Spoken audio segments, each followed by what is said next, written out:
Hello everyone, मैं Sunil SST with Sunil में आपका वेलकम करता हूं। ओके, हर बार एक अच्छा वेलकम आप लोग को मैं एक अच्छे टॉपिक के साथ करता हूं अपने वीडियोस में। ओके, तो चैप्टर है संघवाद, जिसको हम कहते हैं फेडरलिज्म। ओके, संघवाद यानी कि संघ कई भौगोलिक इकाइयों का एक समूह। वे भौगोलिक इकाइयाँ जो होती हैं वे क्या होती हैं? जैसे राज्यों को मिला करके जो संघ बनता है, देश बनता है ना, जो एक केंद्रीय शक्ति के अधीन होती है ना, उसको हम संघ कहते हैं। लेकिन सबसे पहले, क्या आपको लगता है कि जो इंसान होता है, इंसान जब वो खत्म हो जाता है, वो तो खत्म हो जाता है, उसका शरीर तो खत्म, उसका शरीर जो होता है वो तो खत्म हो जाता है, लेकिन उसको जिंदा कौन रखता है? उसके विचार और उसके सिद्धांत, मतलब कि उसके विचार और उसके सिद्धांत उस आदमी को जीवित रखते हैं। तो क्यों ना अपने जीवन में कुछ ऐसे सिद्धांत अपने होने चाहिए, कुछ ऐसे कार्य किया जाए कि आपको लोग भूले ना, आपको याद रखें। इतिहास उठा के देखिए, ऐसे बहुत सारे लोग हैं। फर्स्टली मैं कहना चाहूंगा जैसे महात्मा गांधी, सत्याग्रह के लिए जाने जाते हैं, है ना। तो वहीं पर आप जर्मनी के तानाशाह एडोल्फ हिटलर को देख लीजिए, अपनी तानाशाही के लिए जाना जाता है। तो गांधी जी सत्याग्रह, मतलब सत्याग्रह के लिए जाने जाते हैं। और ऐसे ही एक हमारे एक शासक थे, राजपूत शासक, वीर शिरोमणि महाराणा प्रताप सिंह जी ना, वे मेवाड़ के राजा थे। उनका भी अपना सिद्धांत था, वे कभी नहीं झुके किसके आगे? मुगलों के आगे, विदेशी शक्ति के आगे।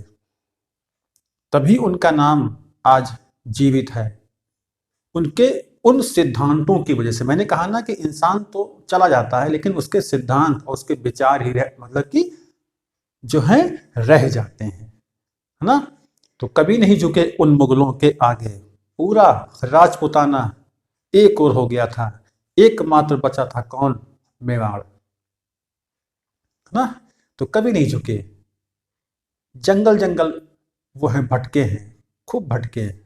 यहाँ तक कि सुना होगा आप लोगों ने कि घास की रोटियां भी खाई। उनका परिवार बहुत परेशानियों का मुकाबला किया, है ना। तो इस प्रकार से एक दिन ऐसा भी आया कि जो महाराणा प्रताप थे, वे अपने संतानों के कष्ट को देख नहीं पा रहे थे कि मेरी वजह से ये लोग को इतना कष्ट झेलना पड़ रहा है। तो इसलिए उन्होंने सोचा कि क्यों ना मैं अकबर से जा करके मिल लूं ना। तो उन्हीं की पत्नी ने कहा कि नहीं, क्या इसी दिन के लिए आपने उस मेवाड़ को की जो आन बान शान थी को बचाने के लिए, क्या आपने ये इसी दिन के लिए ये प्रण लिया था कि हम कभी नहीं मिलेंगे उन मुगलों से? तो उनको वो बात समझ में आई। तो धन्य है वो महिला। तो सिद्धांत, अपने विचार लेके चलिए, है ना। किसी दूसरे के कहने से अपने सिद्धांतों को और अपने विचारों को हमें नहीं बदलना चाहिए। ओके, लेट्स गो, हम टॉपिक पे आते हैं अपने संघवाद पर, है ना। फेडरलिज्म बहुत इंपॉर्टेंट है। अच्छा, इसमें बहुत सारे देखिए लेसन तो बहुत बड़ा रहता है ना, और उसको एक ही मतलब की जगह पर उसको मतलब कि कवर कर लेना बहुत मुश्किल तो ना है। वो मतलब कि बहुत मुश्किल नहीं है, लेकिन किया जा सकता है ना। तो कम शब्दों में मैंने ये आप लोगों के सामने आज ये कुछ प्रमुख बिंदु रखे हैं इस लेसन से संबंधित, जिसमें मैं आपको संघवाद क्या है, कैसे संघीय शासन का गठन होता है, इसके तरीके क्या हैं, भारत में संघीय व्यवस्था क्या है, इस पर हम सब, इन सारे बिंदुओं पर हम चर्चा करेंगे, आप लोगों के सामने बात करेंगे हम आपसे। भाषाई राज्य क्या है, उसके बाद केंद्र राज्य जो संबंध होते हैं, वे जो सत्ता की जो साझेदारी होती है वो किस पर डिपेंड करती है? केंद्र राज्य संबंधों पर, है ना, इस पर बात होगी।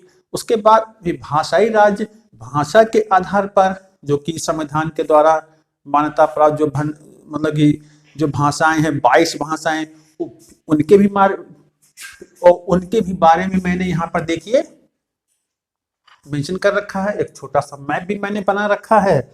और लास्ट का जो वो टॉपिक रहेगा वो रहेगा भारत में विकेंद्रीकरण ना। तो इन बिंदुओं के माध्यम से चर्चा मैं शुरू करता हूं, है ना। तो जैसा कि पहला पॉइंट आप देख रहे हो, इसमें एक ही, इसमें का तात्पर्य है संघवाद में। ओके, संघवाद में एक ही लोकतांत्रिक व्यवस्था के अंदर क्या बोल रहा है ये, एक ही लोकतांत्रिक डेमोक्रेसी यानी कि जनता का शासन, जिसमें जनता अपने प्रतिनिधियों के माध्यम से शासन करती है, शासन की एक लोकप्रिय प्रणाली है ना। विश्व के अधिकांश देशों में, लगभग कह सकते हो देशों में यही शासन प्रणाली इस समय चल रही है। ओके, तो इसमें एक ही लोकतांत्रिक व्यवस्था के अंदर अलग अलग इलाकों का साथ रहना चलना संभव हो पाता है। जैसे आप एग्जांपल ले लो, भारत देश एक संघ है ना। क्या कह रहा है कि इसके अंतर्गत अलग अलग इलाकों का, कितने सारे राज्य हमारे देश में, कितनी सारी भाषाएं बोली जाती हैं, पहनावा है, खान पान है ना। उन सब इलाकों को साथ लेके एक संगठन बनाना, एक मतलब कि एक इकाई बनाना, वो कहलाता है संघ, है ना। तो इसमें अलग अलग जो है इलाके, उनका एक साथ रहना है ना, और चलना संभव हो पाता है, उसे ही हम संघवाद कहते हैं ना। तो इतना तो समझ में आया आप लोगों के। तो एक तो ये पॉइंट हो गया, संघीय व्यवस्था में 2 स्तर पर सरकारें होती हैं। ओके, क्या बोल रहा है, संघीय स्तर पर सरकारें जो होती हैं वे 2 प्रकार की होती हैं, है ना। संघीय व्यवस्था में 2 स्तर पर सरकारें होती हैं। अब वे 2 स्तर कौन कौन से हैं, एक है केंद्रीय स्तर और एक है राज्य स्तर। इसी को सत्ता की साझेदारी भी कहते हैं, है ना। तो केंद्र स्तर और राज्य स्तर ये क्या है, ये शासन के, ये सरकारों के, ये सरकार के 2 स्तर हैं। एक स्थानीय स्तर भी होता है जो कि तीसरा स्तर है ना। तो संघीय व्यवस्था में शुरुआती दौर में 2 स्तर पर सरकारें बनाई गई थी, लेकिन बाद में स्थानीय स्तर की सरकारों को भी महत्व दिया गया, ताकि देश के एक निचले तबके को भी केंद्र से जोड़ा जा सके। ओके, तो संघीय व्यवस्था में 2 स्तर पर सरकारें होती हैं, केंद्रीय स्तर पर और दूसरी है राज्य स्तर पर। ओके, तो अब जो अपने स्तर पर, जो अपने लेवल पर, जो अपने स्तर पर स्वतंत्र होकर कार्य करती है, स्वतंत्र होकर, केंद्र सरकार अपने स्तर पर काम करती है, राज्य सरकार अपने स्तर पर काम करती है, उनको स्वतंत्रताएं मिली है संविधान के द्वारा, है ना। यानी कि विषयों का बंटवारा हो रखा है, अभी आगे आएगा, है ना। तो ये सरकारें, केंद्र और राज्य अपने स्तर पर स्वतंत्र होकर कार्य कर रही होती हैं, है ना। अब जैसा कि मैंने बुक में पढ़ रखा है, सीबीएसई की बुक में, मतलब कि एनसीईआरटी की बुक में, दुनिया के 192 देशों में से केवल 25 में संघीय व्यवस्था है। ये आप लोग जरूर नोट डाउन कर लेंगे, नोट करेंगे इसको। विश्व के, दुनिया के 192 देशों में से केवल 25 देशों में संघीय व्यवस्था है। उत्तरी अमेरिका, दक्षिणी अमेरिका के देशों में, जैसे उत्तरी अमेरिका में कौन कौन से देश आते हैं, कनाडा आता है, यूएसए आता है। साउथ अमेरिका जब आप मतलब कि पहुंच जाओगे तो वहां पर ब्राजील आता है और अर्जेंटीना आता है, पेरू भी आता है, बोलिविया भी आता है, बहुत सारी कंट्रीज हैं। तो यहाँ पर क्या है, संघीय सरकारें हैं, संघीय व्यवस्थाएं हैं। यूरोप में पहुंच जाओगे आप, है ना, तो ब्रिटेन है, जर्मनी है, फ्रांस है, और इटली है। तो ऐसे बहुत सारे देश हैं। अफ्रीका में आ जाओगे, है ना, तो अफ्रीका में तो बहुत सारे देश हैं, 54 कंट्रीज, 54 देश। हो सकता है संख्याओं में कुछ हेर फेर हो, 52, 53, 54। तो अब तो अफ्रीका के देशों में भी संघीय सरकारें हैं, संघीय व्यवस्थाएं हैं। एशिया में पहुंच जाइए तो फिर आपका रूस है, चाइना है, और खुद आपका देश, क्या, खुद आपका देश हिंदुस्तान, भारत में क्या है, संघीय व्यवस्थाएं हैं। लेकिन इन सबकी संघीय व्यवस्थाओं में अंतर है। जैसे भारत की संघीय व्यवस्था, अमेरिका की संघीय व्यवस्था, ब्रिटेन की संघीय व्यवस्था, इनमें स्तर है, ये भी 2 स्तर पर काम करती है। ओके, जैसे, तो इतना आपको समझ में आया। जितना मैं अंडरलाइन करता हूं ये सब पॉइंट्स आप जरूर लिखो। ये पूरा किताब का, उस लेसन का, उस संघवाद चैप्टर का, फेडरलिज्म का एक निचोड़ है। Okay, let's go. तो इतना आपको समझ में आया। 2 स्तर पर सरकारें होती हैं, जरूर लिखें। उसके बाद है संघीय शासन गठन के तरीके। इसके तरीके क्या हैं? संघीय शासन का जो गठन होता है वो किन तरीकों से किया जा सकता है? इसके लिए 2 तरीके हैं, है ना, कि संघीय शासन गठन के तरीके।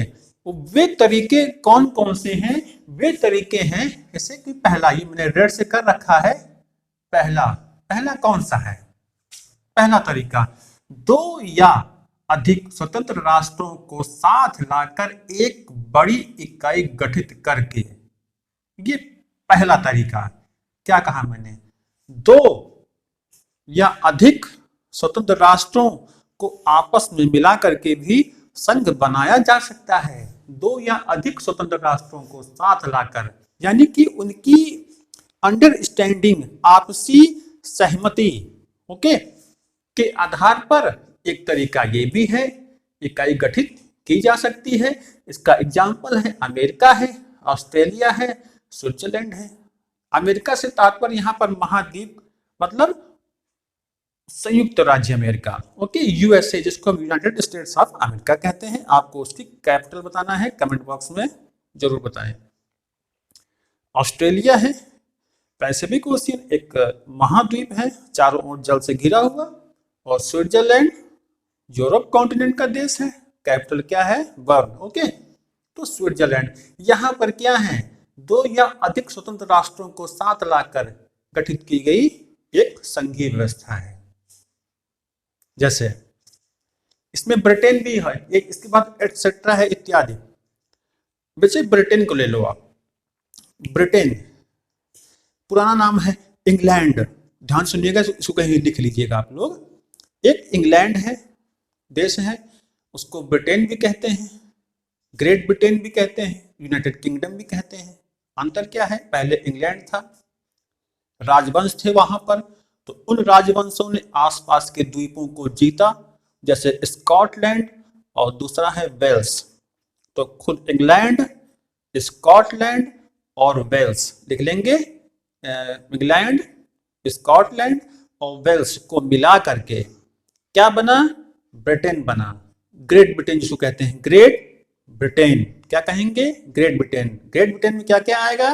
लंदन, स्कॉटलैंड और वेल्स, ये द्वीप हैं, उनको मिला करके। मैं क्या कह रहा हूं यहां पर? 2 या अधिक स्वतंत्र राष्ट्रों को साथ लाकर। उसके बाद आप मैप उठा के देखोगे तो ब्रिटेन के दक्षिण और पश्चिम में एक देश पड़ता है आयरलैंड, डबलिन उसकी कैपिटल है। तो आयरलैंड का जो उत्तरी वाला भाग है, उत्तरी आयरलैंड, वो भी ग्रेट ब्रिटेन में शामिल हो गया है। ध्यान रखना है, ग्रेट ब्रिटेन में शामिल हो गया है क्या? उत्तरी आयरलैंड। तो अब ग्रेट ब्रिटेन यूनाइटेड किंगडम के नाम से भी जाना जाता है, यूनाइटेड किंगडम। यानी कि क्या क्या हो गया? England, Scotland, Wales. अब जब इसमें शामिल हो रहा है आपका उत्तरी आयरलैंड, तो ये कहलाएगा यूनाइटेड किंगडम, यानी कि जिसको शॉर्ट फॉर्म में कहते हैं यूके। ओके, कहीं पर नोट करें, वीडियो को रोक करके पीछे करके एक बार फिर से सुन करके नोट करें, लिखें, है ना, क्योंकि जीएस का लेवल बड़ा होता है। जो स्टूडेंट हैं, छोटे बच्चे हैं, वो तो देख ही रहे हैं, जो बड़े बच्चे जो बड़ी तैयारी कर रहे हैं वो उनके लिए भी है। ओके, तो ये मैंने समझाया आपको। तो दो तरीकों में से पहला तरीका है स्वतंत्र राष्ट्रों को मिलाकर के, है ना।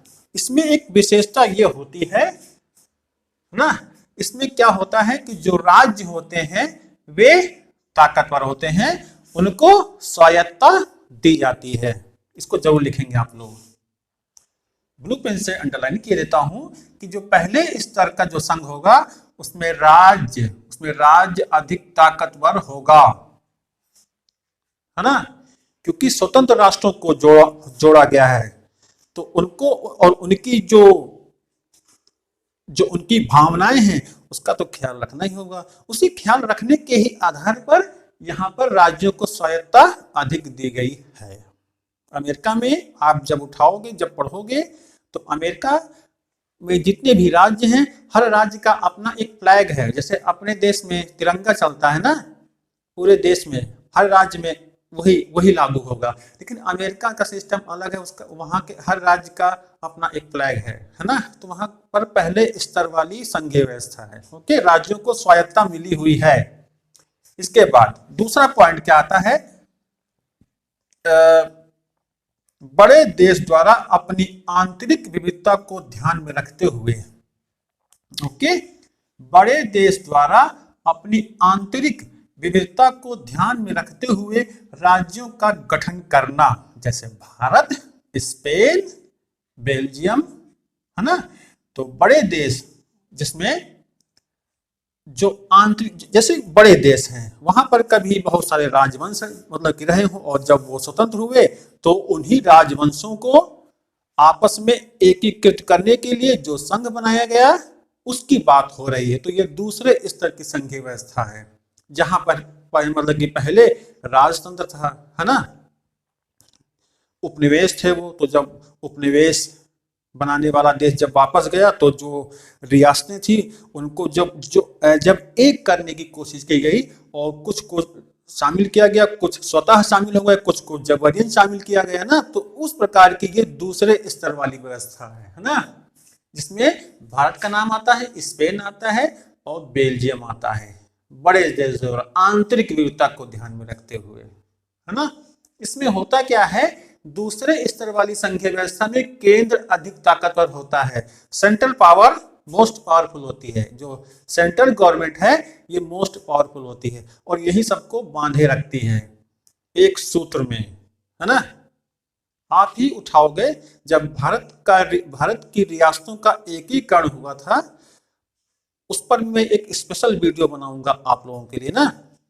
तो उसमें आप जानोगे कि किस प्रकार से उन राज्यों का एकीकरण किया गया, कौन कौन सी समस्याओं का सामना करना पड़ा, है ना।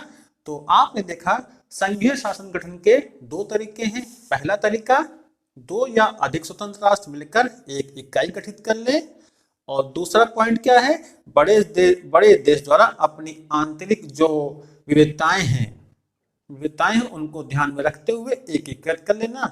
संघीय व्यवस्था के गठन का दूसरा तरीका है। उसका एग्जाम्पल भारत, स्पेन, बेल्जियम है। इसमें होता क्या है, केंद्र अधिक ताकतवर होता है। पहले स्तर में राज्य को भी ताकत दी गई है, स्वायत्तता दी गई है केंद्र, और दूसरे स्तर में केंद्र को ताकत दी गई है, ज्यादा ताकत दी गई है राज्य की अपेक्षा। लेकिन ताकत देने का मतलब यह नहीं है कि राज्य केंद्र जो मन में आए वही करे, अपनी इच्छाओं को उन राज्यों पर थोपे, है ना, क्योंकि वो सत्ता की साझेदारी के अंतर्गत नहीं आता। तो ये मजबूरी थी कि केंद्र को थोड़ा ताकतवर बनना पड़ा। उसके बाद क्या आता है, भारत में संघीय व्यवस्था, भारत राज्यों का संघ होगा, ऐसा कहा जाता है, ऐसा कहा गया है संविधान में, भारत राज्यों का संघ होगा। कई राज्य हैं यहाँ पर ना, वो मैंने पिछली वीडियोस में बताया हुआ है। आप लोग भारत का राजनीतिक मानचित्र के नाम से मेरा वीडियो है, उसको देखिए, आप लोग समझ में आएगा ना। संघीय व्यवस्था के अंतर्गत जब देश 1947 में आजाद हुआ तो भारतीय शासन अधिनियम 1947 में ये कहा गया था कि द्विराष्ट्र का सिद्धांत स्वीकार कर लिया गया है, एक हिंदुस्तान एक पाकिस्तान, ये दो राष्ट्र होंगे। और जो तीसरा पॉइंट था उसमें जो देशी रियासतें हैं वे चाहे तो पाकिस्तान चली जाए, वे चाहे तो हिंदुस्तान चली जाए। या तीसरा पॉइंट, या वे ना पाकिस्तान जाना चाहें ना हिंदुस्तान जाना चाहें, वे चाहें तो अपना एक स्वतंत्र वजूद बना करके रख सकते हैं। ऐसा भारतीय शासन अधिनियम 47 में कहा गया था। ओके, माउंटबेटन योजना के तहत ये सब प्री प्लान पहले ही हो चुका था, है ना। तो अब राज्यों का एकीकरण शुरू हुआ अंग्रेजों के जाने के बाद। सरदार वल्लभ भाई पटेल, पंडित जवाहरलाल नेहरू की जोड़ी ने ये काम करके दिखाया। सभी राज्यों का एकीकरण हो गया। कुछ राज्य पाकिस्तान चले गए, कुछ रियासतें, और कुछ रियासतें भारत संघ में शामिल हो गई। लेकिन कुछ रियासतें ऐसी थी जो अपना स्वतंत्र वजूद बनाए रखना चाहती थी। जो मैं समझा रहा हूं उसको आप लोग जरूर लिखते रहो। जैसे 3 रियासतें थी जो जबरदस्ती शामिल हुई।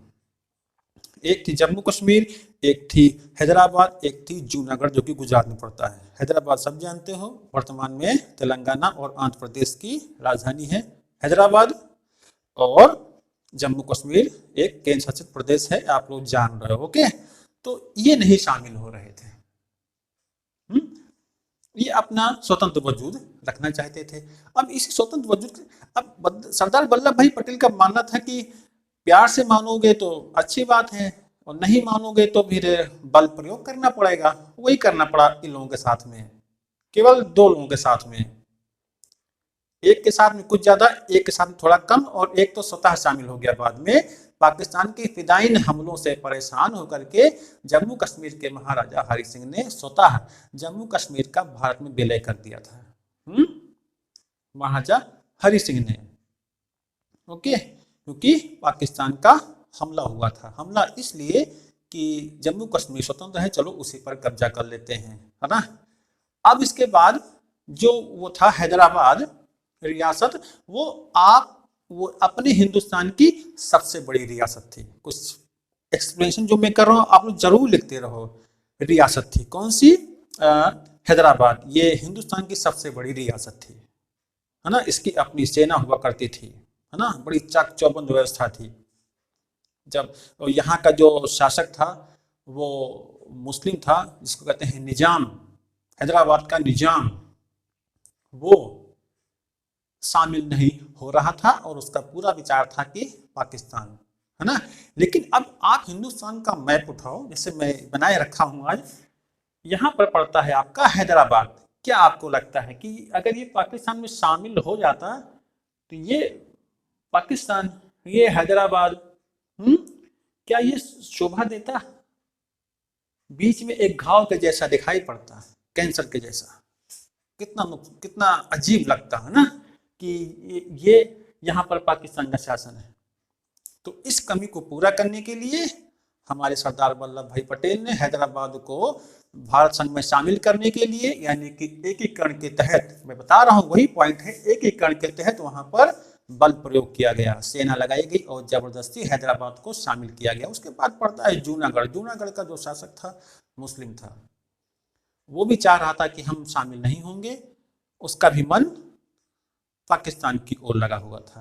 तो यहाँ पर सरदार वल्लभ भाई पटेल अपना विचार बनाते हैं कि क्यों ना यहाँ पर वोटिंग करा दी जाए, मतदान कराया जाए। मतदान कराने का तो ये था कि यहाँ पर हिंदू आबादी ज्यादा थी, लेकिन जो शासक था वो मुस्लिम था। तो जब मतदान हुआ तो मतदान भारत के पक्ष में गया, है ना। और चोरी छिपे जूनागढ़ का जो शासक था वो पलायन कर जाता है। ओके, और इस प्रकार से इन तीनों रियासतों का एकीकरण संपन्न होता है, एकीकरण संपन्न होता है और भारत संघ के रूप में कहलाता है। ओके, तो इतना तो समझ में आया होगा। इसके बाद क्या है? केंद्र व राज्यों के बीच विधायी अधिकारों का स्पष्ट विभाजन।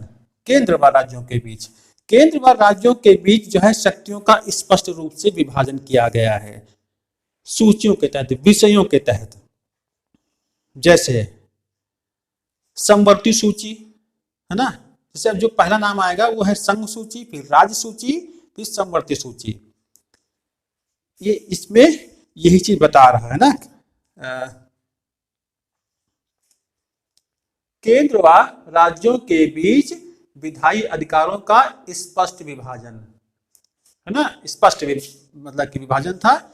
और केंद्र सूची यानी कि संघ सूची, राज्य सूची, समवर्ती सूची। संघ सूची के जो विषय हैं जैसे रक्षा है, विदेशी मामले हैं, अंतरराष्ट्रीय व्यापार है, रेलवे है, डाक है, इन मुद्दों, मुद्रा है, इस पर कानून बनाने का अधिकार केंद्र सरकार को होगा।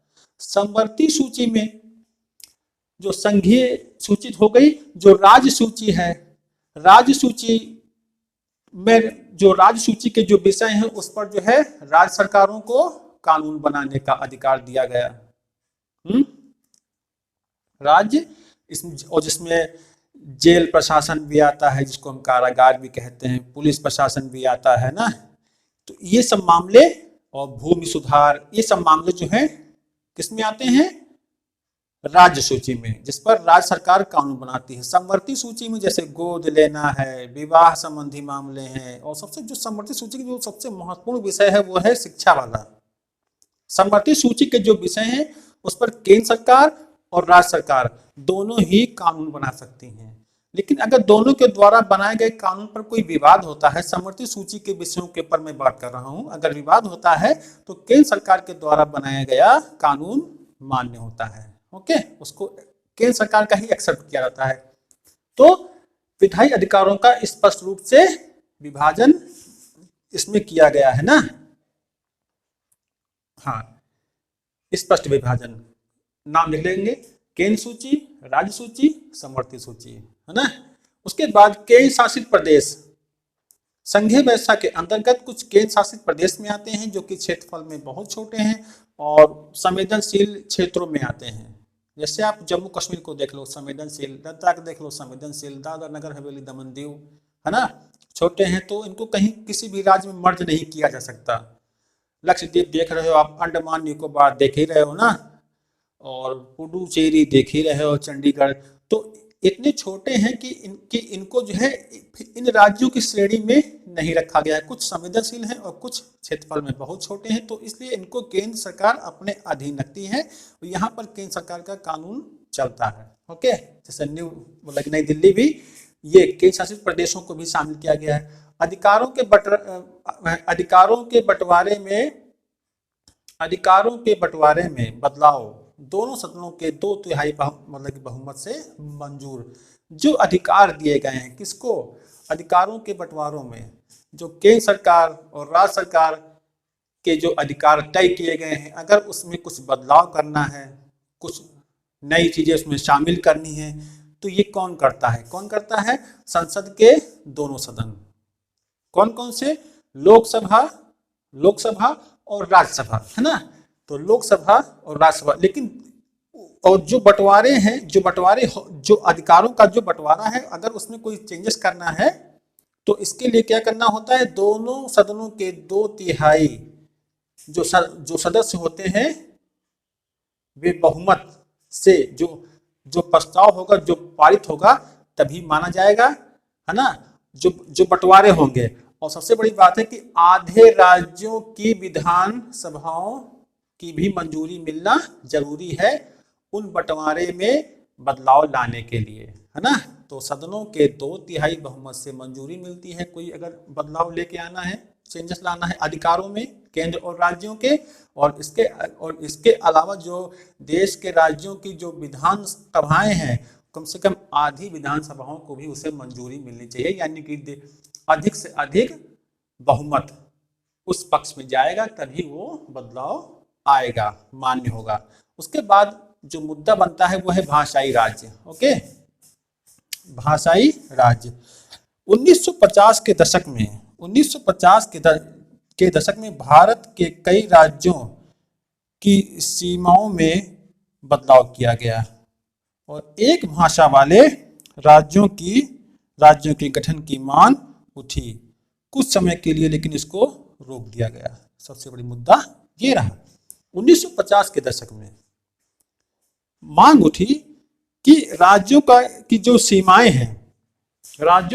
सीमाएं हैं उसमें बदलाव किया जाए और राज्यों का गठन भाषा के आधार पर हो, ताकि कार्य होते हैं, जो विधायी कार्य होते हैं या जो राज्य के अपने कार्य हैं, उनमें किसी प्रकार की कोई अड़चन ना आए, कार्य सुचारू रूप से चले। एक ही भाषा भाषी वो मतलब कि प्रांत होगा तो कार्य आसानी से होगा। अब कई भाषा वाले लोग एक ही प्रांत में रहेंगे तो कितनी दिक्कत होगी।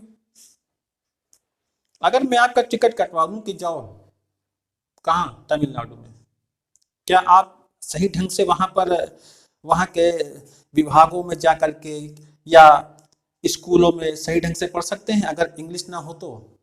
है ना प्रॉब्लम, बहुत ज्यादा प्रॉब्लम है। तो इसी समस्या को खत्म करने के लिए भाषाई आधार पर राज्यों के गठन की मांग उठी, लेकिन कुछ नेताओं को लगा कि इससे विवाद पैदा हो सकता है, इसलिए अभी इस पर काम रोक दिया जाए। लेकिन सही भी है, मैंने यहाँ पर लिख रखा है, इसके सकारात्मक परिणाम भी मिले। सकारात्मक परिणाम क्या है कि एक ही भाषा भाषी प्रांत है तो कार्यशैली, जो कार्य प्रणाली है उनकी, जो कार्य करने का तरीका है वो आसानी से हो जाएगा। तमिलनाडु वाले तमिल भाषा में कर रहे हैं तो उनका सिस्टम अलग है, बढ़िया, सारा काम पूरी वहां की जनता पूरी समझदारी के साथ काम करेगी, है ना।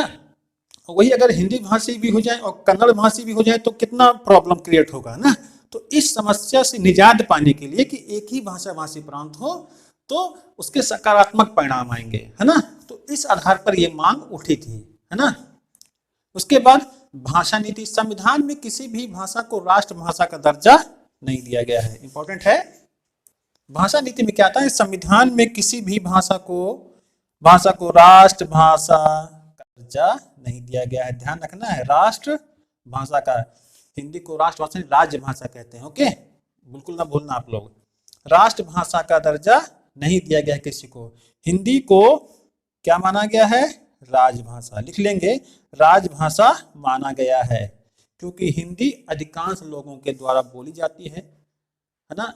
जैसा कि मैंने बुक में देखा, एनसीईआरटी किताब में 40% उसमें दिखाया गया कि 40% लोग जो है हिंदी भाषा का, यहाँ पर आइए मैप में, 40% लोग जो है हिंदी भाषा का इस्तेमाल करते हैं, ओके। तो राज्य भाषा का दर्जा दिया। अन्य भाषाओं के संरक्षण के लिए हिंदी की, अब हिंदी भाषा बहुसंख्यक है। बेल्जियम को याद करिए, श्रीलंका को याद करिए, है ना। क्या बताया था मैंने, बहुसंख्यक अल्पसंख्यक भाषा के आधार पर। तो अब हिंदी बहुसंख्यक है और बाकी भाषाएं अल्पसंख्यक हैं, तो उन अल्पसंख्यक भाषाओं को बचाने के लिए, उनका संरक्षण करने के लिए 21 भाषाओं को अनुसूचित भाषा का दर्जा दिया गया है। किसके द्वारा दिया गया है, संविधान के द्वारा। हिंदी के अलावा 21 भाषाएं यानी कि 22 भाषाएं संविधान में दर्ज की गई हैं जिनको मान्यता प्राप्त है, ओके।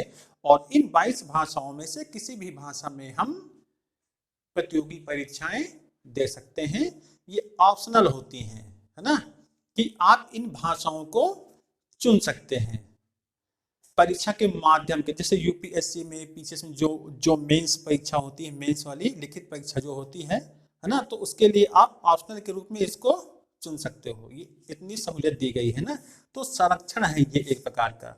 उसके बाद संविधान में कहा गया था, शायद लाइट यहाँ पर चमक रही होगी तो शायद दिखे ना साफ, 1965 तक अंग्रेजी का प्रयोग बंद हो जाना था।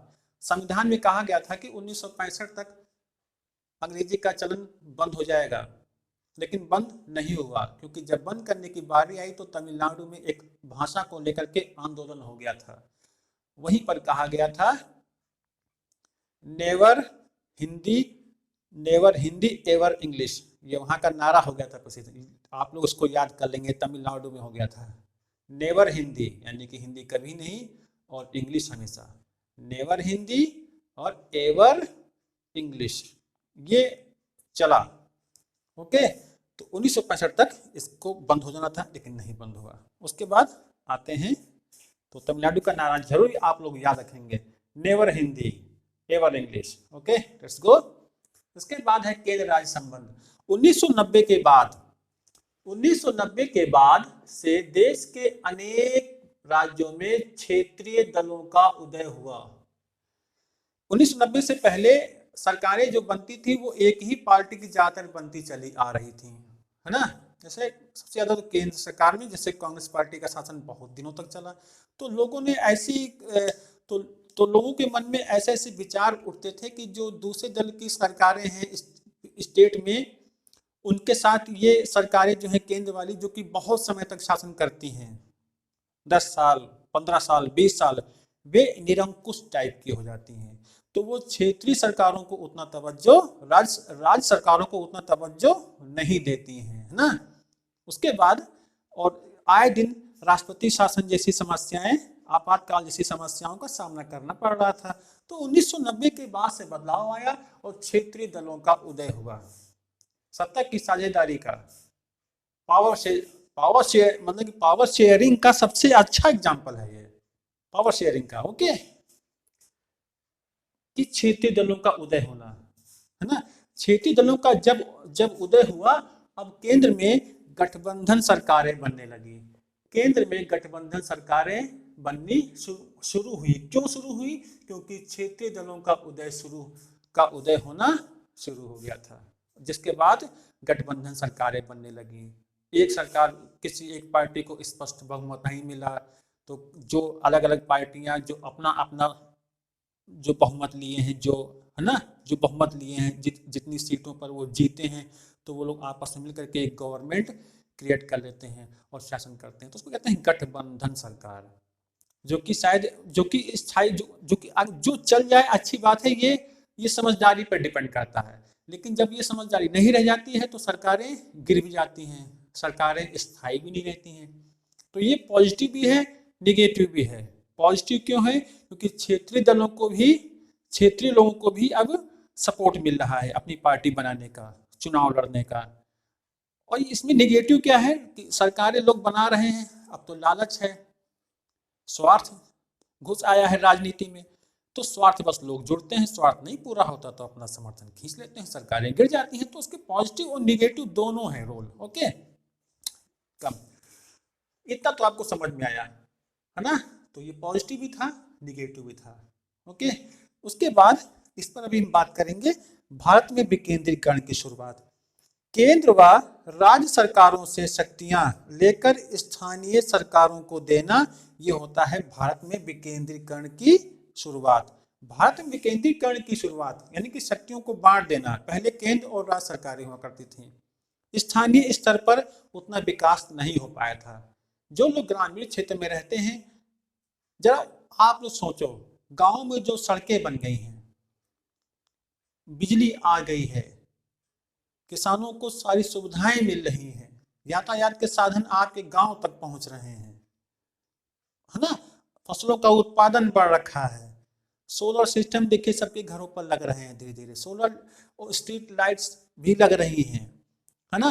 ये सब किसका परिणाम है? ये परिणाम है विकेंद्रीकरण का।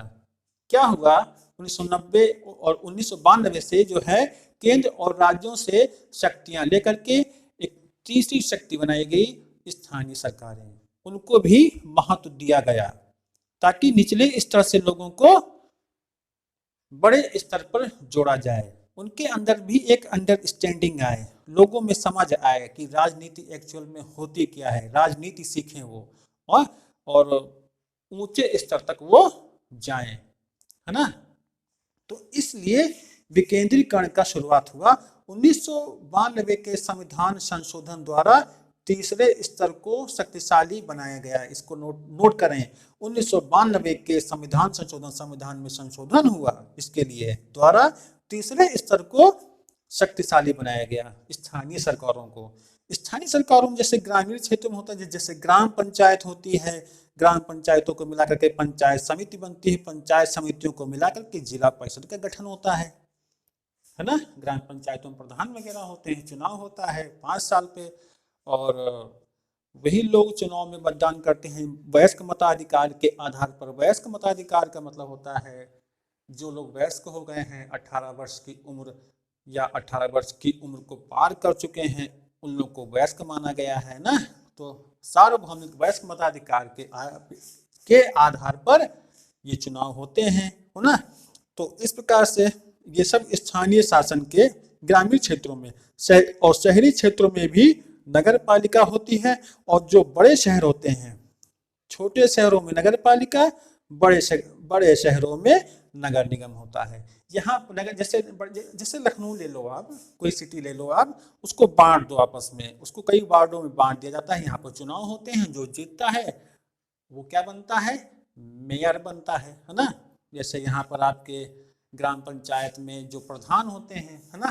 तो इसी प्रकार से ये स्थानीय शासन के उदाहरण हैं। क्या, ग्राम पंचायतें, शहरों में नगर पालिका, बड़े शहरों में नगर निगम, ये स्थानीय शासन के उदाहरण हैं। हमारे देश में स्थानीय स्वशासन की शुरुआत जो हुई थी वो चोल वंश के द्वारा हुई थी दक्षिण भारत के इतिहास में। कभी आप लोग को हम बताएंगे आप लोगों को ना। अब ये मैंने फिगर बना दिया है कि अपने देश में कौन कौन सी वो 22 भाषाएं कौन कौन सी हैं ना। सब लोग काउंट कर लेंगे। 1 2 3 4 5 6 7 8 9 10 11 12 13 14 15 16 17 18 19 20 21 22। इन भाषाओं को मैंने, असमिया है, बांग्ला है, बोडो है, डोगरी है, गुजराती, हिंदी, कन्नड़, कश्मीरी, कोंकणी, मैथिली, मलयालम, मणिपुरी, मराठी, नेपाली और उड़िया, पंजाबी, उर्दू, संस्कृत, संथाली, सिंधी, तमिल, तेलुगु, है ना। इसमें एक भाषा शामिल नहीं है, शायद आपको कंफ्यूजन होगा, लेकिन 22 भाषाएं हैं, है ना। लेकिन कभी सोचा है आपने वो भाषा कौन सी है जो उसमें नहीं है ना। टोटल तो 22 हैं, लेकिन आपको लगता होगा ना कि आपसे कोई अगर वो क्वेश्चन पूछ ले कि क्या ये भाषा इसमें है, तो बताना है आपको कमेंट बॉक्स में वो भाषा कौन सी है ना। और इसके बाद ये मैंने सोचा कि आप लोगों को एक फिगर के माध्यम से कुछ समझा दूं। ये मैंने खुद से बना लिया आप लोगों के लिए, ताकि आप लोगों को साधारण तौर पर ये जानकारी हो कि कौन कौन सी भाषाएं हमारे देश में बोली जाती हैं। एग्जैक्टली ऐसी तो नहीं है, लेकिन अंडरस्टैंडिंग के लिए मैंने ये मैप बना दिया है आप लोगों के लिए। समझ लो इसको आप लोग भी। कश्मीर में कश्मीरी भाषा, लद्दाख में लद्दाखी भाषा, पंजाब में पंजाबी भाषा, गुजरात में गुजराती भाषा, जो दादरा नगर हवेली दमन दीव गुजरात महाराष्ट्र के बीच में भीली भाषा, जो कि भील वो जनजाति थी ना, है। मराठी महाराष्ट्र में कोंकणी, गोवा क्षेत्र में कन्नड़, कर्नाटक क्षेत्र में मलयालम, केरल क्षेत्र में ओके तमिल, तेलुगु, तमिल कहाँ पर, तमिलनाडु में, तेलुगु तेलुगु तेलुगु तेलुगु आंध्र प्रदेश में, है ना। और कहाँ पर, तेलंगाना में। उड़िया जो है उड़ीसा में। बंगाली भाषा यहाँ मैंने बांग्लादेश दिखा दिया है, लेकिन कोई बात नहीं, ये पश्चिम बंगाल में बोली जाती है। मिजो भाषा मिजोरम में। मणिपुरी भाषा कहाँ पर, मणिपुर में। और आओ, और ये इंग्लिश में मिलता है AO, है ना। ये भाषा कहाँ पर, मणिपुर में बोली जाती है ना, नागालैंड में। ओके, नागालैंड में, हाँ ठीक है। उसके बाद अरुणाचल प्रदेश में निस्सी भाषा बोली जाती है। असम में असमिया या असमी भाषा। मेघालय में खासी बोलते हैं, है ना। लद्दाख और नेपाली भाषा, ये सिक्किम का क्षेत्र पड़ता है। नेपाल में तो बोली जाती है, लेकिन ये सिक्किम में बोली जाती है। और सबसे बड़े क्षेत्र यानी कि 40% मैंने क्या बताया था, कहाँ गया 40%, ये देख रहे हो आप लोग यहाँ पर। 40% क्षेत्र में कौन सी भाषा बोली जाती है, हिंदी भाषा बोली जाती है ना। तो ये आप फिगर जरूर बना लो, अंडरस्टैंडिंग के लिए ये फिगर है। भूलोगे कहाँ पर आप, मुझे पता है, कोंकणी भूल सकते हो गोवा में, कन्नड़ भूल सकते हो कर्नाटक में, है ना। मलयालम भी भूल सकते हो केरल में। क्यों ऐसा, क्यों, क्योंकि मराठी महाराष्ट्र आप लोग ऐसे याद हो जाए। और तमिल नहीं भूलो, क्योंकि तमिलनाडु। तेलुगु भूल सकते हो, तो इसको आप लोग याद कर लें। तेलुगु आंध्र प्रदेश और कहाँ पर, तेलंगाना में। ओके, तो इस प्रकार से आप लोगों को सब याद। तो आप लोगों ने देखा कि संघवाद में क्या क्या चीजें हैं। लोकतांत्रिक व्यवस्था, अलग अलग इलाकों का साथ रहना। संघीय व्यवस्था में 2 स्तर की सरकारें। संघीय शासन के गठन के तरीके 2 हैं, है ना। एक में राज्य ताकतवर है तो और दूसरे में केंद्र ताकतवर है। भारत में संघीय व्यवस्था किस प्रकार से शुरू हुआ, राज्यों का एकीकरण मैंने समझाया, और विषयों का बंटवारा, समवर्ती राज्य, संघ, समवर्ती सूची के विषय, केंद्र शासित प्रदेश क्या होते हैं, दोनों कोई बंटवारा करना है, कोई बदलाव करना है, उसके लिए कितना सदनों में बहुमत होना चाहिए, भाषाई आधार पर प्रांतों का गठन, ये मैंने समझाया आपको, है ना। और भाषा नीति क्या थी कि 1965 तक अंग्रेजी का प्रयोग बंद हो जाना था। तो तमिलनाडु में जब आंदोलन हुआ तो अंग्रेजी भाषा को बंद नहीं किया गया और कामकाजी भाषा के रूप में हिंदी के साथ अंग्रेजी को भी जोड़ दिया गया। ओके, उसके बाद मैंने केंद्र राज्य संबंधों को बताया, क्षेत्रीय दलों का उदय हुआ, इसके कुछ पॉजिटिव कुछ नेगेटिव पॉइंट्स भी निकल के आए। ओके, उसके बाद में मैंने भाषाओं वाला भी ये एक चार्ट बना दिया है, आप लोग जरूर बनाओ और कोशिश करो कि याद हो जाए। उसके बाद मैंने बताया कि भारत में विकेंद्रीकरण कैसे हुआ और स्थानीय स्वशासन कैसे शुरू हुआ। शुरू तो बहुत पहले हो चुका था। तो इस प्रकार से आप लोग को मेरा टॉपिक समझ में आया होगा। एक निचोड़ है संघवाद का, फेडरलिज्म का। ओके, तो नोट करें और रिवीजन करते रहो। अच्छा रजिस्टर बनाइए, अच्छे पेज वाला, नोट आउट करते रहें और रिवीजन करते रहें। तो अंडरस्टैंडिंग आप लोग की आई थिंक डेवलप हो रही होगी डे बाय डे। रिवीजन जरूर करना है ना, और कमेंट बॉक्स में जरूर लिखते रहें जो जो मैं क्वेश्चन पूछता रहता हूँ ना। और ये हर स्टूडेंट के लिए काम की चीज़ है ना, चाहे वो छोटे लेवल का स्टूडेंट हो, चाहे वो तैयारी करने वाला स्टूडेंट हो, ये सबके लिए वीडियो है। नोट करते रहें, है ना। तो मिलते हैं अब आपको हम नेक्स्ट वीडियो में अच्छे टॉपिक के साथ, अच्छे कॉन्सेप्ट के साथ, फैक्टफुल, है ना। और कॉन्सेप्ट के साथ ही पढ़ते हैं क्योंकि कॉन्सेप्ट में ही फैक्ट होता है। कॉन्सेप्ट क्लियर नहीं होगा तो आपके फैक्ट अच्छे नहीं होंगे। कई लोग फैक्चुअल बुक्स पढ़ते हैं कि केवल फैक्ट याद कर लें बस, लेकिन फैक्ट आप भूल जाओगे। कॉन्सेप्ट अगर सही ढंग से पढ़ा गया है तो आपके उस कॉन्सेप्ट के माध्यम से आपके फैक्ट हमेशा के लिए अच्छे हो जाएंगे। तो मिलते हैं आपको नेक्स्ट वीडियो में। Thank you and bye bye.